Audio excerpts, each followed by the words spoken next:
Hey everybody, I'm Kim, and today I'm going to teach you how to make a cloth mask. So the supplies you will need are 2 pieces of fabric of your choice, cut into 9" by 7" rectangles, 2 pieces of 1/4" elastic, cut into 6.5" lengths. Then you will need a ruler, some scissors.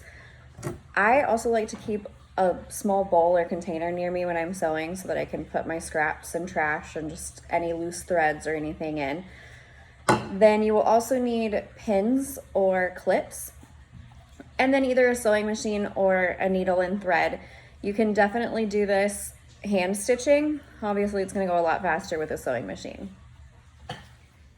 You're going to place your pieces of fabric right sides together. So that means with the outside facing in, that's what they call the right side, is the patterned side.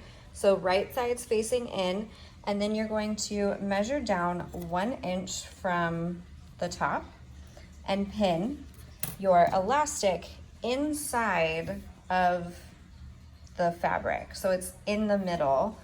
You're gonna do this on both sides. Here's one side, and now I'll do the other side. So now I have both sides pinned with my elastic 1" from the top and bottom of each corner. So there's a piece coming like this on the inside, that's the elastic. Then I'm gonna take it to my sewing machine, and using a 1/4" seam allowance, I'm going to start about 1" or 2 down from the middle of this side of the mask.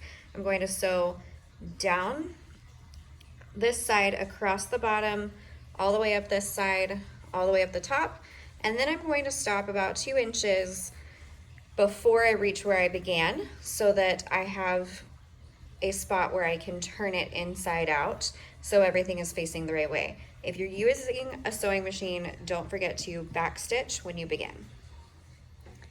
The settings I use are a medium tension between about a 3 and a 4. I use no width because you're not doing a zigzag, it's just a straight stitch. My length is 3. You can go up to 4, you can go down to 2. This is just kind of a preference of how you like to sew. Your length isn't going to affect much. And then I'm just doing a straight stitch.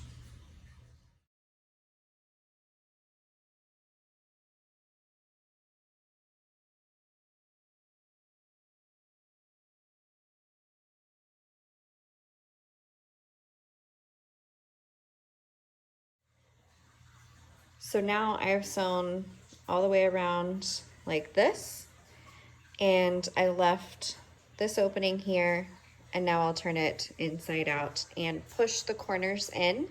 Reach in and you'll push the corners so that there's a nice clean corner. So now you need to fold your mask to create the pleats, and there's 2 different ways you can do this. The easiest way, I think, is to just fold your mask in half, kind of crease it so that you can see that middle line. Do that again, so now you're making quarters. Fold the bottom up to meet the middle crease that you just made. Then you're gonna take this bottom crease and pinch it and bring those 2 lines together. So it looks like this. Then you'll do the same thing on the other side. The other way to do it is you just, honestly, I don't even measure this, I just kind of do it. Just taking a piece, pinch it, make a fold, and do this 3 times to create 3 pleats that would look like that. Pin on each side, and then either way that you choose, the first method or this one, it's just a preference on how it looks in the end. They both function the same way. Then you will sew with a 1/2" seam allowance along either side, and that will close up that gap from earlier when we turned it inside out. So I chose to do it in 4ths and meet the bottom seams in the middle. I pinned both sides here and here, and now I'm going to sew with a 1/2" seam allowance. I'm just going to sew straight up this side across all the layers, and same thing on this side. So here is the finished mask. Everything is done and it's ready to wear. It'll just pop open when you put it on your face and it's done. Then here's one that has the other option with the pleats. Same concept, just different kind of look. You can choose either one. So thanks for watching, and just let me know if you have any questions.